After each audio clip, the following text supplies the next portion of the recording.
Hey folks, I've got a 2010 Ford Mustang here and I'm going to replace the fuel filter.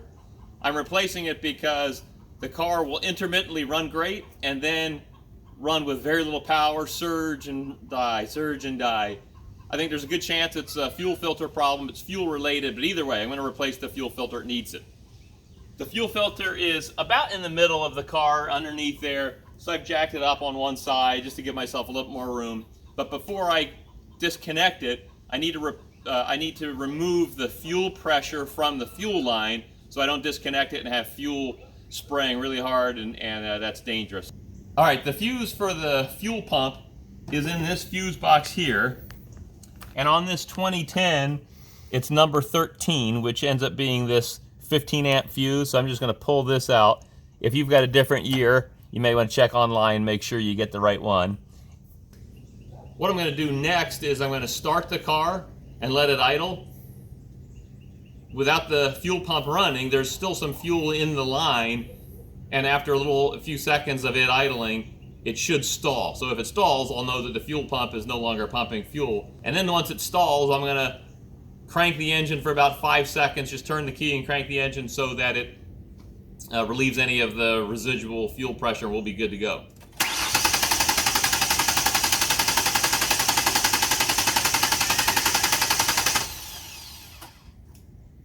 Okay, I'm happy about that.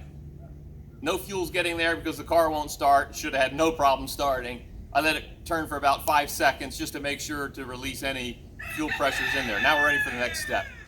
Next step is disconnecting the negative cable off of the battery and keeping that out of the way. So, underneath the car here on the driver's side, we need to remove this plastic cover here, and there's a few clips holding it on, a few nuts and such.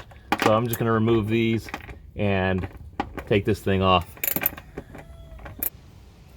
See, we got this plastic shroud out of the way. I just kind of pushed it out of the way after we got these two nuts off and this one screw. You can see the fuel filter right there. And I'm looking at the ends of it, make sure it's not dirty. It looks like the cover has protected it pretty well. If it's dirty, use a rag and clean it off pretty well so we don't get dirt in the fuel lines. And then before you start doing anything else, at this point, make sure you're using safety glasses, because anything that splashes, definitely don't want to get that in your eyes. All right. Need to disconnect both lines on both ends of the fuel filter, and you can see this type has this quick disconnect type where you just push in these tabs up here and here, and then I had to pull this thing that way off the end of the hose, off the end of the filter to get it out. So it's a little bit tricky sometimes because the orientation might not be easy to get your finger on it, but you got to squeeze these two pieces and then pull it. To give myself a little bit more access to this connector, I disconnected this bracket here. I'll have to do it later, but that way I can get my finger there. This is probably going to be the most difficult part, is getting these pieces off. And if you don't want fuel on the ground wherever you are, you'll use some rags. I don't care right now. So now that I got that first one off, and I did the front one because it had more flexibility, I pushed these two buttons and on this clip, and now I'm pushing the fuel filter forward, pulled out of that hose, and there we go.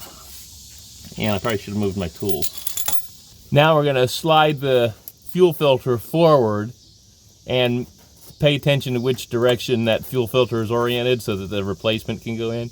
Here's a replacement filter, and if you remember, this flange was forward, so I got to make sure I put it in that same direction. And in this case, the filter itself has an arrow on it, tells you which way the fuel goes, from the tank in the back of the car to the front. So anyway, make sure you get it in the right order. And now we're just putting it back in the way we took it off. And then before I connect that big bracket, I'm going to attach the fuel lines. I've got that in place. It's not connected really.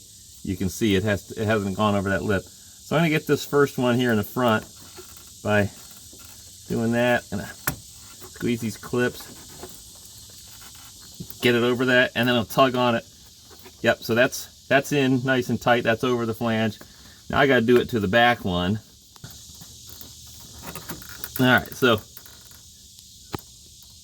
I pushed on this and I kind of pulled with my right hand pulling forward. Now I just got to squeeze this so I get the clips over. And this is taking these connectors off and putting them on is the biggest pain of this whole process.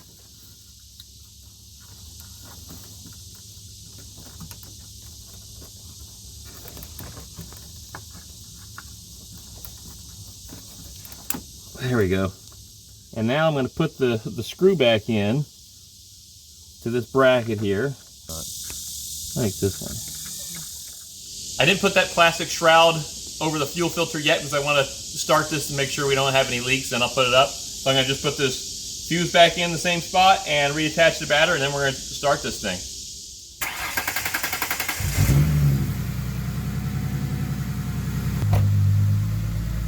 Definitely running.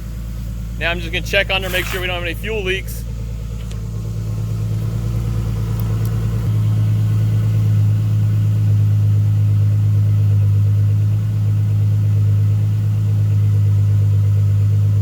Looks nice and dry.